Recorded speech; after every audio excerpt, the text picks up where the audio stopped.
Audio clip में आप सभी का स्वागत करते हैं। हमने सोचा कि आप लोगों के लिए ऑडियो क्लिप बनानी चाहिए, जिसके माध्यम से हम आपको जानकारी दे सके व्याकरण के बारे में। तो चलिए आगे हम शुरू करते हैं। भाषा क्या है? चलिए, जिसके माध्यम से अपने विचार को दूसरे के सामने प्रकट करते हैं, उसे भाषा कहते हैं। भाषा जो होती है, वह एक साधन है, एक माध्यम है विचार को आदान प्रदान करने के लिए, अर्थात विचार को इधर से उधर करने के लिए। मतलब आपके मन में जो भी बातें हैं वह आप किसी को समझाना चाहते हैं, तो इसके लिए आप भाषा का उपयोग कर सकते हैं और समझा सकते हैं। चाहे वह हिंदी भाषा हो या चाहे अंग्रेजी भाषा हो या चाहे कोई भी भाषा क्यों ना हो, उसके द्वारा आप अपने विचार को, अपनी भावना को दूसरे के सामने प्रकट कर सकते हैं। तो चलिए हम आपको बताते हैं कि भाषा के कितने प्रकार हैं। तो भाषा के दो ही प्रकार हैं, मौखिक भाषा और लिखित भाषा। लेकिन आपने कभी न कभी जो पढ़े होंगे कि सांकेतिक भाषा। ऐसे हम बताते हैं कि सांकेतिक भाषा है, पर उसे भाषा के प्रकार में नहीं रखा जाता है। कारण यह है कि सांकेतिक भाषा का व्याकरण नहीं है, अर्थात भाषा उसी को कहते हैं जिसका व्याकरण हो। सांकेतिक भाषा का क्या है कि व्याकरण नहीं है। सांकेतिक भाषा का जो है व्याकरण नहीं है। यही वजह है कि सांकेतिक भाषा को भाषा के प्रकार में नहीं रखा जाता है, पर उसे एक्स्ट्रा के रूप में जरूर पढ़ा जाता है। चलिए सांकेतिक भाषा को और विस्तार से आपको बताते हैं। सांकेतिक भाषा का मतलब है इशारा। इशारा में इशारा करके किसी और को समझाना। यदि हम किसी और को इशारा करके समझाते हैं तो क्या उसका व्याकरण हो सकता है? तो इशारे के द्वारा समझाने में कोई व्याकरण बन ही नहीं सकता है, और बिन व्याकरण का उसे हम भाषा के प्रकार में नहीं रख सकते हैं। तो सांकेतिक भाषा का कोई व्याकरण नहीं है। यही वजह है कि सांकेतिक भाषा को भाषा के प्रकार में नहीं रखा जाता है, उसे एक्स्ट्रा के रूप में पढ़ा जाता है। चलो, मुझे विश्वास है कि आप अच्छी तरह से समझ गए होंगे। उसके बाद हम आपको समझाए हैं कि हिंदी भाषा जीके, अर्थात हिंदी भाषा के ऊपर कुछ जनरल नॉलेज है, अर्थात कुछ जानकारी है जिसके बारे में हम आपको बताएं। चलिए आइए शुरू करते हैं। एक नंबर में हिंदी भाषा के पिता कौन है? तो हिंदी भाषा के पिता भारतेंदु हरिश्चंद्र हैं। हिंदी की लिपि क्या है? तो हिंदी की लिपि नागरी लिपि है, जिसे हम देवनागरी भी कहते हैं और नंदी नागरी भी कहते हैं। अर्थात नागरी लिपि को दो नाम से और जानते हैं, देवनागरी और नंदी नागरी। हिंदी भाषा का जन्म संस्कृत भाषा से नहीं, अपभ्रंश से हुआ है। चलिए एक बार आपको समझाने की कोशिश करते हैं। सबसे पहले शुरुआत में थी संस्कृत भाषा। संस्कृत भाषा से पाली भाषा का जन्म हुआ। पाली भाषा से प्राकृत भाषा का जन्म हुआ। प्राकृत भाषा से अपभ्रंश भाषा का जन्म हुआ और अपभ्रंश भाषा से हमारी हिंदी भाषा का जन्म हुआ। तो सबसे पहले थी संस्कृत, उसके बाद पाली, उसके बाद प्राकृत, उसके बाद अपभ्रंश भाषा और उसके बाद लास्ट में आई हिंदी भाषा। चलिए खैर हम आपको आगे बताते हैं। आगे लिखा था कि हिंदी भाषा का जन्म कब हुआ है। तो हिंदी भाषा का जन्म सटीक तरीका से किसी को पता नहीं है कि किस वर्ष से शुरू हुआ, पर लगभग बताया जाता है कि 1000 ईस्वी में शुरू हुआ था। भारत की राष्ट्रभाषा क्या है? तो भारत की राष्ट्र जो भाषा है वह हिंदी भाषा है। भारत में हिंदी दिवस कब मनाया जाता है? तो भारत में हिंदी दिवस 14 सितंबर को मनाया जाता है।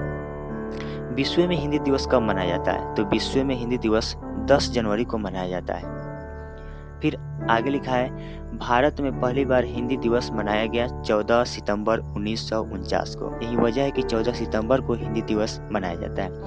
विश्व में प्रथम हिंदी सम्मेलन 10 जनवरी 1975 को नागपुर में आयोजित हुआ था। इसलिए इस दिन को अर्थात 10 जनवरी को विश्व हिंदी दिवस के रूप में मनाया जाता है।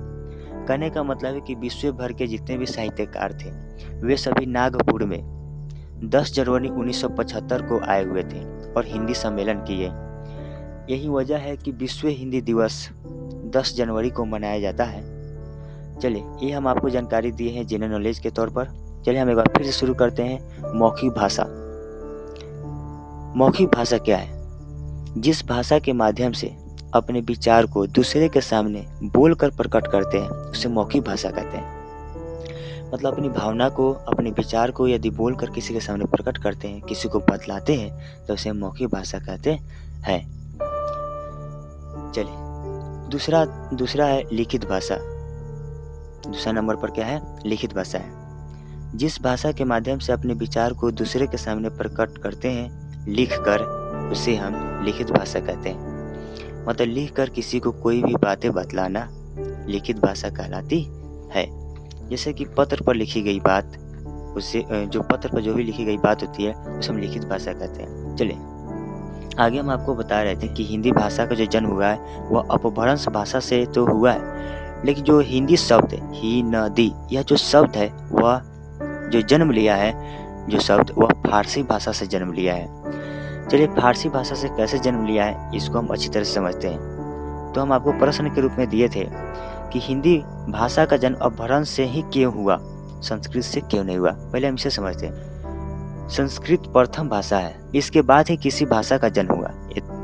चलिए हम आपको बता रहे हैं कि प्राचीन कालीन लोग हो या आधुनिक, हमेशा से आसान शब्द या वाक्य और तरीका अपनाने की आदत रही है। अर्थात जितना हो सके हम क्या करते हैं कि शॉर्टकट में बोलने की कोशिश करते हैं। जैसे कि प्लीज जब भी हम मैसेज करते हैं तो पूरा न लेकर PLZ लिख देते हैं और अपना काम निकाल लेते हैं। मैसेज लिखने के लिए SMS का प्रयोग कर लेते हैं, शॉर्टकट का हम प्रयोग कर लेते हैं। यानी कि कहने का मतलब कि हम विस्तार से ना बोलकर शॉर्टकट में प्रयोग करना बेहद आसान समझते हैं। आगे हम आपको बता रहे थे कि जैसा कि आजकल हम लोग गुड मॉर्निंग को GM और गुड नाइट को GN कहने की आदत है, तो हम शॉर्टकट प्रयोग करने की हमें आदत बन गई है। इसी तरह प्राचीन काल में संस्कृत भारी लगती थी। सिर्फ पढ़े लिखे लोग ही शुद्ध रूप से संस्कृत भाषा को बोलते थे और वहीं अनपढ़ लोग अशुद्ध संस्कृत बोलते थे। जैसा कि कुछ लोग क्या हाल है की जगह पर वो बोलते हैं का हाल है। कहने का मतलब है कि संस्कृत जो भाषा थी वह बहुत ही भारी भाषा थी और संस्कृत भाषा को सिर्फ पढ़े लिखे ही लोग बोल पाते थे, अनपढ़ लोग नहीं बोल पाते थे। इसी पढ़े लिखे द्वारा संस्कृत को आसान करने के चक्कर में और अनपढ़ द्वारा अशुद्ध बोलने की वजह से एक नई भाषा का निर्माण हुआ जिसे पाली भाषा कहते हैं। कहने का मतलब कि संस्कृत को सिर्फ पढ़े लिखे लोग ही बोल पाते थे और अनपढ़ लोग नहीं बोल पाते थे। तो उसी संस्कृत को जो अनपढ़ लोग थे वह अशुद्ध बोलते थे और अशुद्ध बोलते बोलते उनकी भाषा इतनी ज़्यादा प्रचलित हो गई, अशुद्ध भाषा, कि एक दिन उसका व्याकरण बन गया और वह एक शुद्ध भाषा हो गई। जैसे कि एक हिंदी भाषा है, हिंदी भाषा में क्या हम आपको बता रहे हैं कि क्या हाल है, और इसी को भोजपुरी में बोला जाता है का हाल है। और इसी का हाल है, का हाल है, का हाल है, एक लोग बोल रहे हैं, 2 लोग बोल रहे हैं, 10 लोग बोलेंगे। यदि ऐसा समय आ जाए कि पूरे बिहार के लोग बोलने लगे का हाल है, और अभी भी अधिकांश बोलते ही हैं। मुझे लगता है कि 50% से ज़्यादा लोग का हाल ही का प्रयोग करते हैं। तो यदि पूरे बिहार के लोग का हाल है का प्रयोग करने लगते हैं तो इसे हम बोलते हैं का हाल है। यह एक भोजपुरी वाक्य है। भोजपुरी अभी भाषा नहीं है, भोजपुरी एक बोली है। हाँ, लेकिन जिस दिन भोजपुरी का व्याकरण बना दिया जाएगा उस दिन यह भोजपुरी बोली नहीं रहेगी, यह एक भाषा हो जाएगी। तो बोली भाषा तभी होती है जब उसका व्याकरण होता है। बोली एक अशुद्ध रूप है, जिसको अशुद्ध रूप, जैसे कि भोजपुरी जो है एक हिंदी का अशुद्ध रूप है। तो भोजपुरी शुद्ध हो सकती है जब उसका व्याकरण बना दिया जाता है। तो जो का शब्द है वह एक दिन शुद्ध हो जाएगा यदि उसका व्याकरण हो जाए, तो अभी वह एक अशुद्ध शब्द है। फिर हम आपको बता रहे थे कि पाली भाषा भी लोगों को भारी लगने लगी थी। प्राकृत भाषा का निर्माण हुआ। जी हाँ, पाली भाषा जैसे ही भारी लगने लगी कि फिर एक और भाषा का निर्माण हुआ जिसे बोलते हैं प्राकृत भाषा, और प्राकृत भाषा भी भारी लगने लगी तो हुआ अपभ्रंश भाषा का जन्म। अपभ्रंश के बाद एक और भाषा का निर्माण हुआ जिसे हिंदी भाषा कहते हैं, क्योंकि अपभ्रंश भी भारी लगने लगी तो हिंदी भाषा का निर्माण हुआ, और हिंदी भाषा भारी लगने लगी है तो भोजपुरी का निर्माण हुआ है। खैर भोजपुरी तो अभी भाषा नहीं है, अभी बोली है, पर जिस दिन भोजपुरी का व्याकरण बन गया भोजपुरी व्याकरण, उस दिन भोजपुरी एक भाषा हो जाएगी। चलिए हम आपको बता रहे थे, फिर एक और हम प्रश्न आपको दिए और बता रहे थे कि हिंदी शब्द की उत्पत्ति फारसी भाषा से कैसे हुई। हम आपको पहले ही बताया कि हिंदी का जन्म जो हुआ है, हिंदी का जन्म वह अपभ्रंश से भाषा से हुआ है, लेकिन जो हिंदी शब्द है ही न दी वह फारसी भाषा से जन्म हुआ है उसका।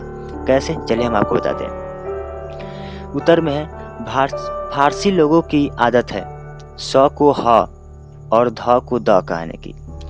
फारसी लोग सप्ताह को हफ्ताह बोलते हैं। जी हाँ, उन्होंने जब आए भारत में तो स को वो लोग ह बोलते थे, तो हम लोग सप्ताह बोलते थे और वो लोग हफ्ताह बोलते थे, जिसकी वजह से हम लोग की भी आदत पड़ गई हफ्ताह हफ्ताह बोलने की। भारत में सिंध नाम की एक नदी है। फारसी लोगों की आदत थी स को ह और ध को द बोलने की। सिंध नाम की एक नदी है सिंध। सिंध में क्या है कि स है और ध है, तो स को वो लोग ह बोलते थे और ध को लोग द बोलते थे, जिसकी वजह से सिंध हो गई हिंद। सिंध क्या हो गई, हिंद हो गई। यही कारण है कि फारसी लोग सिंध को हिंद बोलते थे